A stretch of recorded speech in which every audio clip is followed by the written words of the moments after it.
Здравейте, приятели! Аз съм Явор. Днес сме 6 април 2026 година. Днес отиваме за риба. Отиваме на язовир Доганово, където се намира малко след Елин Пелин. И днес ще ловим на метод фидер. Тази седмица ми пристигна и един леко подранил подарък за имения ми ден, а именно новата им платформа. И нямам търпение да я пробвам. Имаме още някъде около, може би, 30 минутки до язовира и ще се видим там.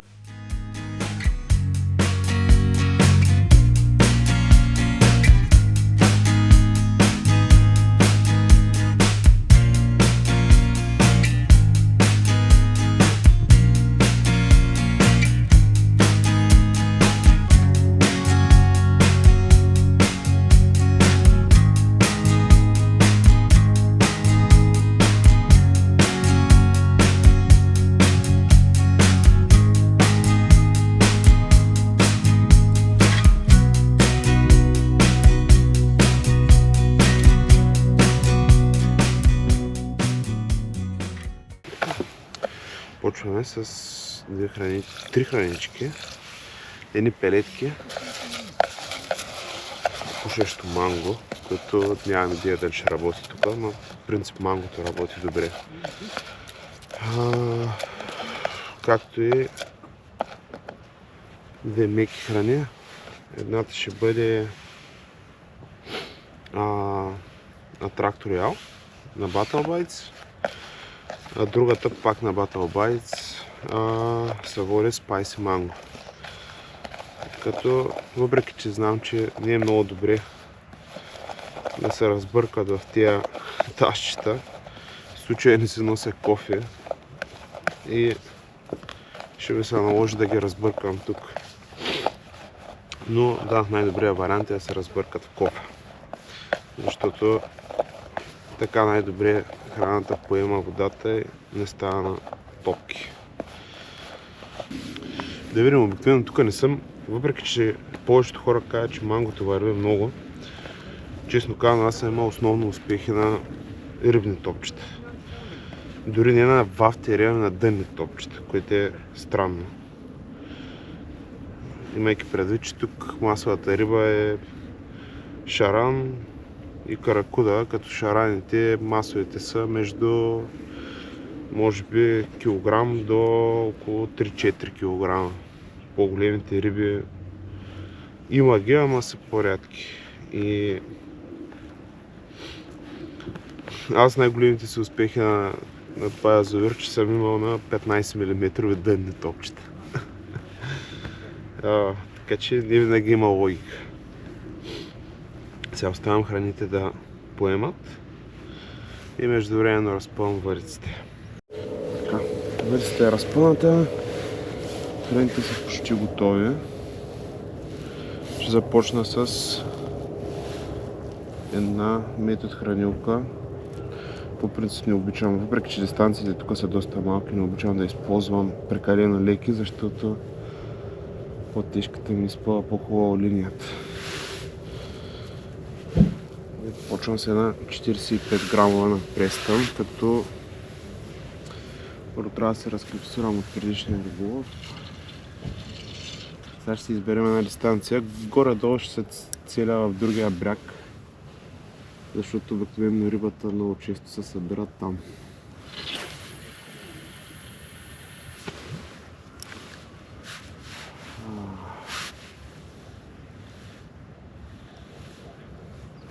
Нещо такова, от порядъка на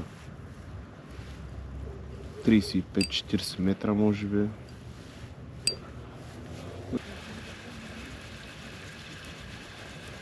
Днеска уж го да стане топло, обаче към момента си е студ и мъгла.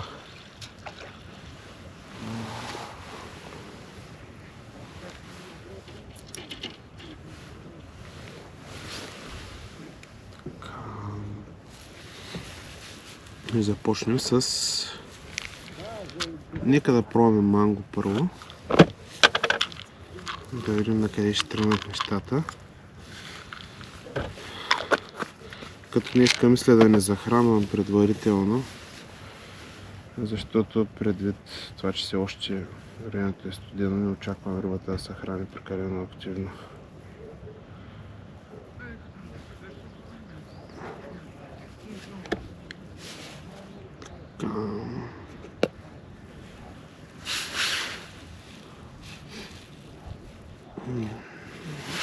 Ето. Правим първо замятане, слънцето так му изгря. Или поне се показвам от мъглата. И се надявам след малко да се включим с някоя рибка.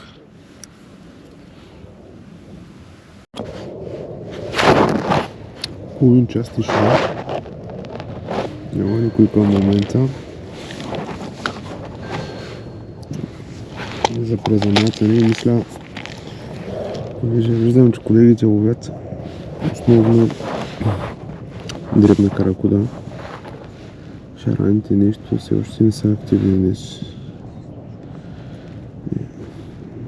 Ще пробваме с на 14 мм пука и на 14 мм пука с една кука 14 номер и вахтерче 6 мм, пак манко. Добре. Явно по-малката стра подейства в случая, защото още след първото замятане имаме рибка. Не е много голяма.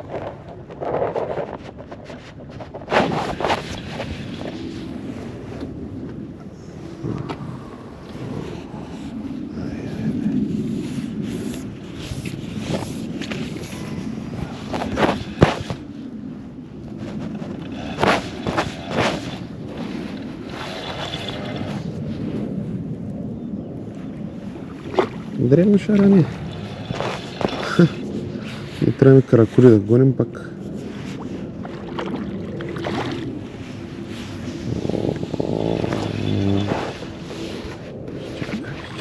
Чакай.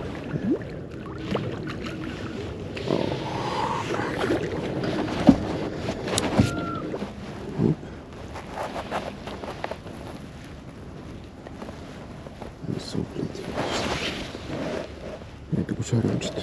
Малко напред. Около, може би килограм. Като че да се взема горницата и нова рибка.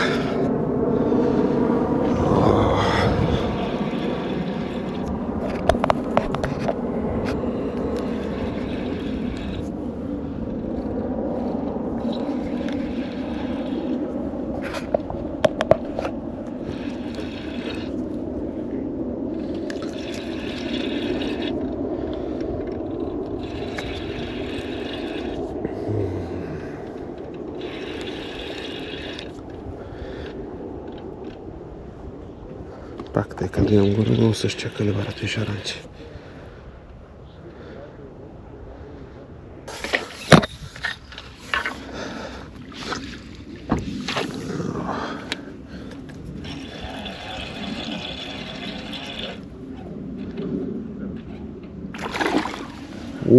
Как се изстря.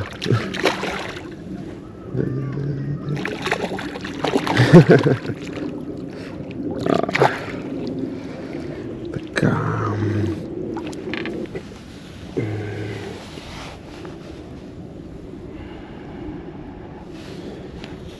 И супер.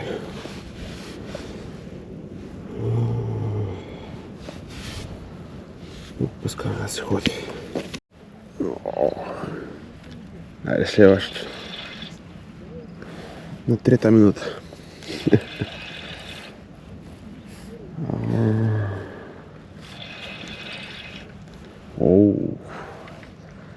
Това даже една идея по-добра от предишните две. 3. Една идея повече са бори. Титрите бяха бая диво, въпреки че бяха малки.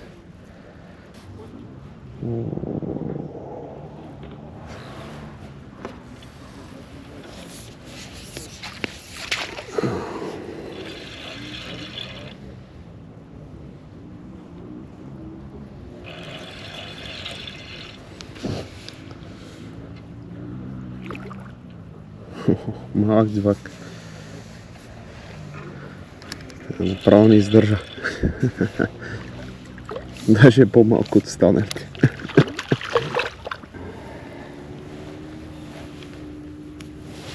Да го пускаме. Айде. Ако беше да извика майка си.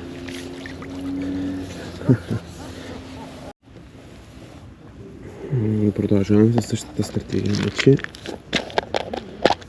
пак 6 мм спайси манго.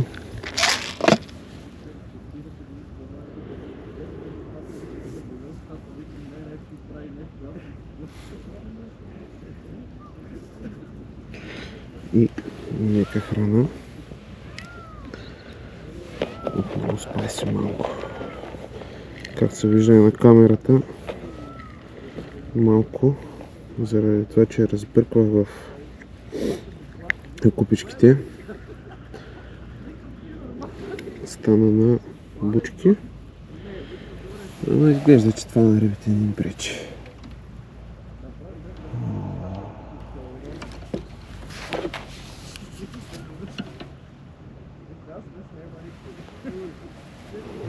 Така.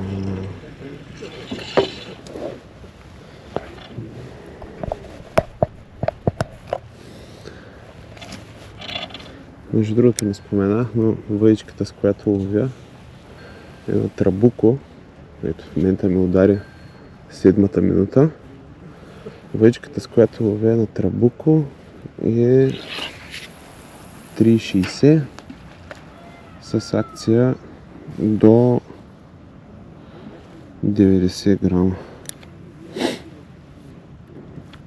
Изпълва си линията, тя даже няма нужда много от изпълване. И чакаме следващата. Айде. Смених повода. Че явно стария монтаж нещо се беше раздърпал. Имах няколко празни каламети.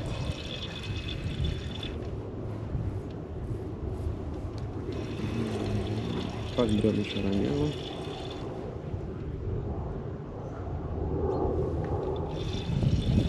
Така е, вече за ти сме дошли.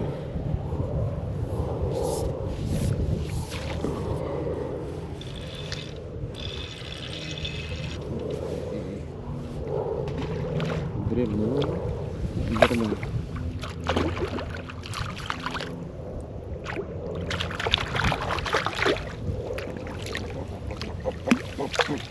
На 4-та минута.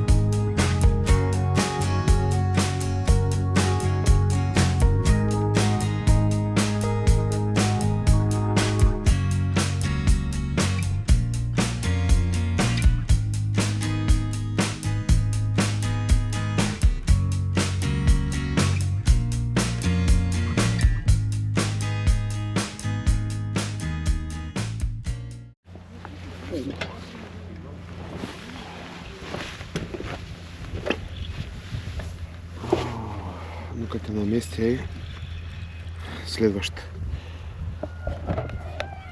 Дай.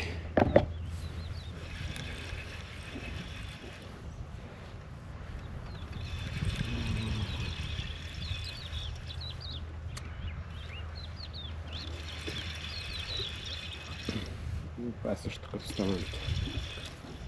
Значи може би една идея по-дребна тук. Днеска горе-долу в този калибър излизат. Няма бонуси за сега поне.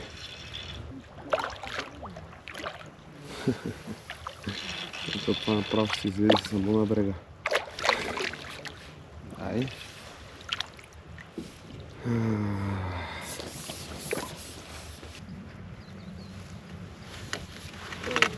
Значи това удари може би на около втора минута.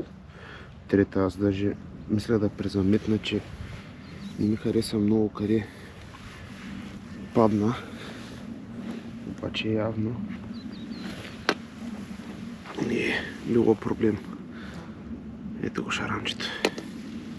Продължаваме същата схема. Ако нещо работи, не го променяй. Единственото нещо, което ми е като правило, никога не мятам втори път със същия вафтер. Гледам да ги сменям при всяко мятане.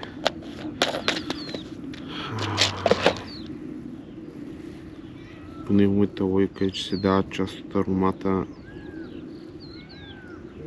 размекват се, могат по-лесно да се откачат. И заради това предпочитам всеки път да хвърлям с нов.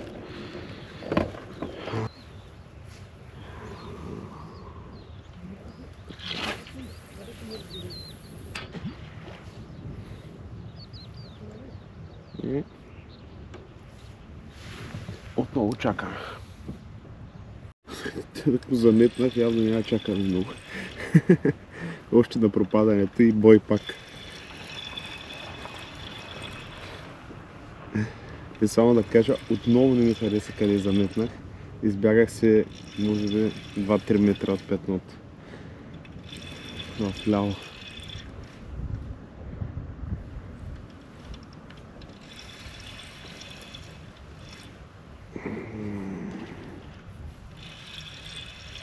Го видим.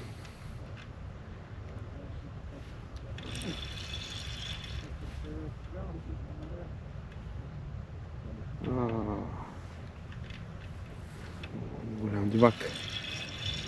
Голям дивак. Защо не иска да се покаже дори. То може би е една идея по-хубав от предишните обаче. Дай да го видим. Дай да го видим.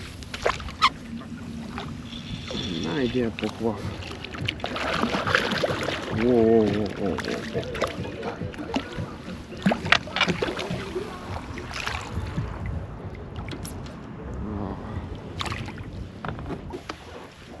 Ето го шарането.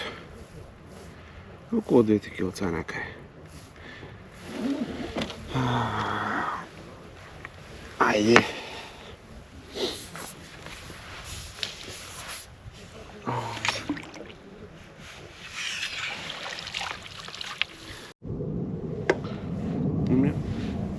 Стана вече 12 часа.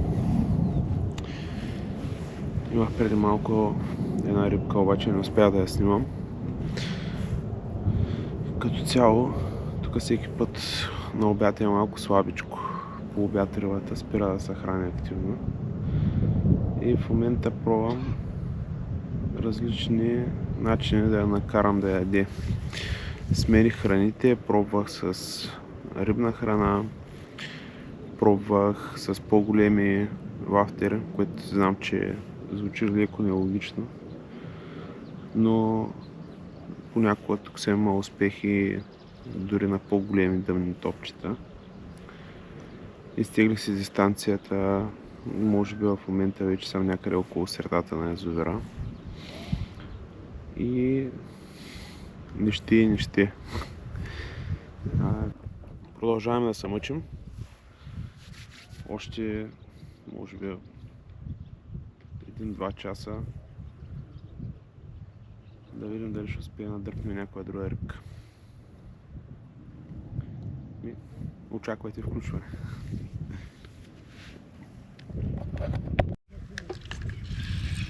Айде!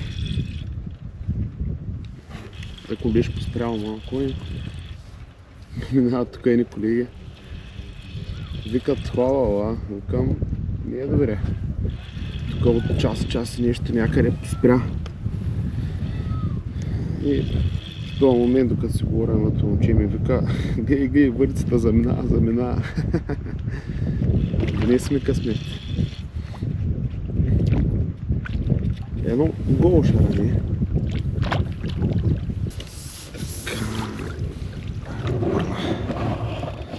Насам. Го видим. По-маничко от останалите, ама пък хубаво. Така. И пак доста бързо ударя. Горе-долу, ако до 5-6 минута не ми удари, мога да се презаметна направо. Мисля, че нямам след 7 минута нямам удар. Ето го шаранчета. Айде. Да ходи да си плува. Газ. Така. Ами, ще стана 3:30, приключваме с днешния риболов. Като цяло го борим успешен, въпреки че беше доста труден риболов. Колегата в дясно от мене има изкарани 3 или 4 шаранчета за целия ден. В ляво имах един колега на щека, който беше без удар, а след него имаше още един, който беше с 3 шаранчета. Ние успяхме да изкараме някъде около 10 може би. Част от тях успях да ги снимам, част не успях да ги снимам. Цялостно сутринта петното сработи добре, успях да направя петно, сработи добре. Обаче просто стана 12 часа на обяд и всичко приключи. След 12 часа имаше 3 риби, като и трите бяха абсолютно случайни. Тогава вече излязах от петното, започнах да търся наляво и надясно, напред, т.е. назад по-скоро, на по-къса дистанция, обаче не се получи и това беше. Най-вероятно още причината е в това, че вчера е имало състезание и рибата е първо прехранена, второ е наплашена и риболова беше, както казах, доста труден. Между другото, сега чак се давам сметка, че споменах сутринта за платформата, пък после не показах почти нищо от нея. Платформата е Preston Absolute в цвят графит. Значи аз горе-долу вече 4-та или 5-та година се занимавам с фидер риболов, като до сега го карах с стол и реших, че имам нужда от нещо ново, тъй като дори стола ми, аз ще го покажа в някои от следващите видеа. Стола ми е всъщност щекарски стол, който е преправен за фидер от мене, по българен. И чудя се дали да си купя фидер стол или да си взема платформа. И накрая стигна до решението, че като ще е гарга да е рошава, и реших да си взема платформата точно на Preston. Гледах доста ревюта. Единствените ми притеснения бяха за това, че до сега не съм ловил с платформа.